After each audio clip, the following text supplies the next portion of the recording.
기도하를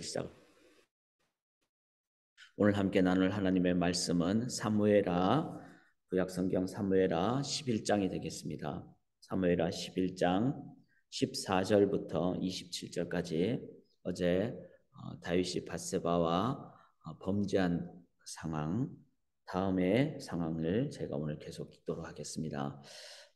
저는 표준 세번역으로 읽을 때 대조하시면서 본문에 좀 더 바른 이해로 함께 나가도록 하겠습니다. 14절부터 봉독해 드립니다. 다음 날 아침에 다윗은 요압에게 편지를 써서 우리아의 편에 보냈다. 다윗은 그 편지에 다음과 같이 썼다. 너희는 우리아를 전투가 가장 치열한 전선으로 앞세우고 나아갔다가 너희만 그의 뒤로 물러나서 그가 맞아서 죽게 하여라. 요압은 적의 성을 포위하고 있다가 자기가 알고 있는 대로 적의 저항 세력이 가장 강한 곳에 우리아를 배치하였다. 그 성의 사람들이 나가서 요압의 군인들과 싸우는 동안에 다윗의 부하들 쪽에서 군인 몇 사람이 쓰러져서 죽었고 그때 햇사람 우리아도 전사하였다. 요압이 다윗에게 사람을 보내서 전쟁의 상황을 모두 전하였다. 요압은 전령에게 이렇게 지시하였다. 내가 이번 전쟁의 상황을 모두 임금님께 말씀드리고 났을 때 임금님이 화를 내시며 내게 말씀하시기를 너희가 왜 그토록 성에 가까이 가서 싸우느냐 적의 성벽 위에서 적병들이 활을 쏠 줄도 몰랐단 말이냐. 여룻베셋의 아들 아비멜렉을 누가 쳐서 죽였느냐. 어떤 여자가 성벽 위에서 그의 머리 위에 맷돌 밑짝을 던져서 그가 데베스에서 죽지 않았느냐. 그런 것을 알면서 너희가 무엇 때문에 그토록 성벽에 가까이 가느냐 하시면 너는 임금님의 부하 햇사람 우리아도 죽었습니다 하고 대답하여라. 전령이 떠나 다윗에게 이르러서 요압의 심부름을 보내면서 일러준 말을 모두 전하였다. 전령은 다윗에게 이렇게 말하였다. 우리의 적은 우리보다 강하였습니다. 적이 우리와 싸우려고 평지에 나왔으므로 우리는 적들을 성 안으로 밀어 넣으려고 성문 가까이까지 적들을 밀어붙였습니다. 그때 성벽 위에 있는 적들이 임금님의 부하들에게 활을 쏘았습니다. 그래서 임금님의 부하들 가운데서 몇 사람이 죽었고 임금님의 부하인 햇사람 우리아도 죽었습니다. 그러자 다윗이 전령에게 말하였다. 너는 요압에게 칼은 이 편도 죽이고 저 편도 죽이게 마련이니 이번 일로 조금도 걱정하지 말라고 전하여라. 오히려 그 성을 계속 맹렬히 공격하여서 무너뜨리라고 전하여 요압이 용기를 잃지 않도록 하여라.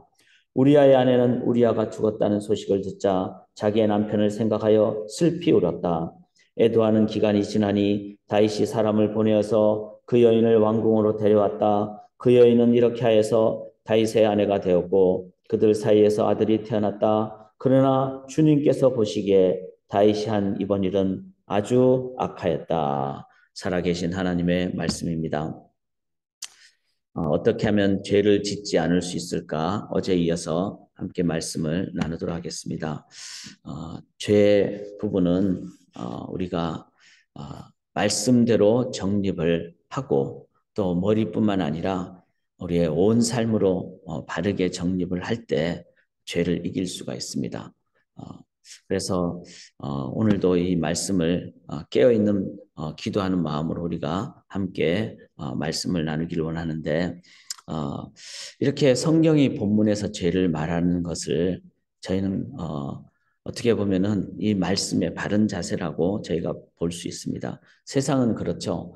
죄를 눈 감아주기도 하고 그리고 또 우리의 삶의 죄에 대해서는 둔감하는 무감각한 그 다음에 다 죄를 지으니까 괜찮다 이렇게 얘기하는 사회이기도 하고 그러나 주의 교회는 하나님의 말씀 그대로 죄의 삭슨 사망이라는 이 말씀을 엄중하게 진지하게 진실하게 저희가 듣고 전해야 될 줄 믿습니다. 그리고 이 죄를 우리가 말씀을 보면서 묵상할 때 먼저 우리가 봐야 될 것은 남의 죄가 아니라 나 자신의 죄라고 저는 생각합니다. 우리는 비판적인 사회를 많이 가지기가 쉽습니다. 사람은 항상 그렇죠. 죄의 속성이 그렇잖아요. 아담과 하와가 범죄했을 때 하나님이 주신 저 여자가 아니면 또 또 우리들은 그 죄에 대해서 자꾸 비판하는, 하나님께 막 불평하고 다른 사회 때문에 아니면은 나의 타고난 환경 때문에. 그런데 나 자신을 먼저 보는, 그래서 저부터, 목회자부터 늘 이 성경의 죄에 대한 상황이 나올 때 저 자신을 돌아보는 이런 자세가 될 때 우리들은 이 죄에 대한 바른 우리의 돌아봄과 하나님 앞에서 준비하고 무장하는 그런 자세를 가진다고 생각을 합니다. 뿐만 아니라 이 죄와 관련돼서는 우리가 자주 말씀을 나눴듯이 sin of commission, 우리가 하지 말아야 될 것을 하는 그것 또한 죄이지만 또한 sin of omission, 해야 될 것을 안 하는 것도 죄다. 실은 둘 다 중요한데 어쩌면 후자가 더 중요합니다. sin of omission. sin of commission은 우리가 다 이해가 되죠. 미워하지 말아야 된다든지 아니면 하나님 말씀하신 어떤 규율을 어기는 살인하지 말아야 된다든지 이런 거는 당연히 우리가 죄로 여기기가 쉬운데 sin of omission, 해야 되는데 안 하는 것에 대해서는 그렇게 우리가 깨어있지 않을 수가 있습니다. 근데 가장 해야 될 일이 뭘까요? 인간이, 사람이. 제가 오늘도 묵상을 할 때 저는 예배라고 믿습니다. 하나님의 형상을 가진 인간이 하나님을 향해서 나가지 않고 하나님으로 체험받지 않고 오늘도 내 힘으로 아니면은 내 어떤 맨몸으로 내가 세상에서 살겠다 100%칠 수밖에 없습니다. 죄를 이길 수 있는 유일한 길은 거룩하신 하나님으로 내가 체험받는, 그게 예배는 반드시 해야 될 일인데, 예수를 믿는 것은 반드시 해야 될 일인데 이걸 안 하고 내 마음대로 가면은 당연히 칠 수밖에 없죠. sin of omission, 우리가 해야 될 일을 안 하는 것, 어떻게 보면은 저는 예배라고 생각을 합니다. 그리고 하나님 말씀 읽는 것이고 하나님 앞에 기도로 나아가는 것이고, 물론 그게 사랑도 있고 당연히 선교도 있고 전도도 있고 선행도 있고 다 있습니다. 그러나 가장 먼저 해야 될 일은 예배, 하나님 앞에 서는 것, 하나님으로 체험받는 것. 그 하나님의 체험이 충만할 때 흘러넘치는 복의 통로가 되는, 당연히 선교도 되고 그렇게 나아가게 되는 것이죠. 이런 것을 우리가 죄에 대해서 늘 깨어있는, 그 깨어있지 않으면 질 수밖에 없다는 정립과 함께 오늘 본문을 보실 때 어제 이어서 이 죄를 알면은 지피지긴 백전백승이라 그랬습니다. 죄에 대해서 제대로 알면은 우리들은 죄에 대해서 깨어 있을 수 있습니다. 14절 한번 보시면은 아침이 되매 다윗이 편지를 써서 자 범죄를 했고 밧세바와 이제 이런 상황에서 이제 다윗은 이 죄를 감춰야 되겠죠. 그래서 14절에 보니까 아침이 되매 다윗이 편지를 써서 우리아의 손에 들려 요압에게 보내니 그 편지에 써서 이르기를 너희가 우리아를 맹렬한 싸움에 앞세워 두고 너희는 뒤로 물러가서 그로 맞아 죽게 하라 하였더라. 어제 장면이 뭐죠? 범죄했는데 임신을 한 거예요. 그럼 이제 드러나지 않겠어요. 점점. 그런데 우리아를 향해서 너 이제 집에 가서 좀 그렇게 그 가정의 생활을 하라. 그런데 전쟁 중이니까 안 가겠다. 그 자신의 죄를 가릴 수가 없는 거예요. 그러니까 이제는 다윗이 어떻게 합니까? 이제는 전쟁의 맨 앞장서게 해가지고 그로 맞아 죽게 하라. 이 죄에 대해서 그 순간에 해결을 하지 않으면은 더 깊은 죄로 덮으려고 합니다. 더 깊은 죄가 뭡니까? 간음한 죄보다 더 깊은 죄, 우리아를 죽이는 살인죄까지 가게 되는, 죄를 해결하지 않으면, 죄를 감추면 더 깊은 죄로 사탄은 우리를 이끌어가고, 그리고 그게 덮는 것이 아니라 더 깊은 죄로 사람을 죽게까지 하는 죄의 삭은 사망이요. 그래서 죄에 대해서 깨어있지 않으면 내가 죽든 남을 죽이든 어떻게든 세상에 죽음을 갖게 된다는 것을 우리가 기억을 해야 합니다. 16절에 보시면은 요압이 그 성을 살펴 용사들이 있는 것을 아는 그곳에 우리아를 두니. 자, 여기서 요압은 어떤 사람입니까? 다윗의 군대 장관이었어요. 요압을 전체적으로 살펴보면 싸움은 잘한 것 같아요. 그 다음에 혈기가 왕성한 사람이었어요. 그리고 자기 동생 아사엘이 이렇게 죽게 됐을 때, 아브넬로 인해서 죽게 됐을 때 그 막 격분하는 그런 어떤 정의에 불타는, 아니면 정의감의 인간적인 어떤 모습. 그런데 요압의 문제는 그 이상의 하나님 앞에서의 삶이 아니라 자기의 어떤 눈앞에 놓인 자기의 권력의 보존, 다윗 왕이 이렇게 말하니까 요압은 어떡합니까? 다윗을 돕죠. 그래서 요압이 그 성을 살피 용사들이 있는 곳을 아는 그곳에 우리야 죽을 것 뻔한 줄 알면서 17절에 그 성 사람들이 나와서 요압과 더불어 싸울 때 다윗의 부하 중 몇 사람이 엎드러지고 햇사람 우리야도 죽으니 요압이 사람을 보내 그 전쟁의 모든 일을 다윗에게 고하세요. 자, 이 요압의 입장에서 왜 우리야를 그렇게 해야 됩니까? 이런 말 한마디 없이 범죄를 조력하는, 이게 바로 또 다른 의미의 sin of omission이죠. 이게 분명히 잘못된 것인데 거기에 대해서 말하지 않고 나의 어떤 부하라는 그 직급 때문에 다윗의 범죄를 그냥 조력을 하게 되면 이 또한 또 다른 의미의 범죄라는 것입니다. 우리가 사회를 보면서 비난은 잘못이죠. 그러나 정당한 비판을 해야 될 것은 비판을 해야 됩니다. 그리고 그렇지 않으면 사회가 다 같이 무너지죠. 교회도 마찬가지입니다.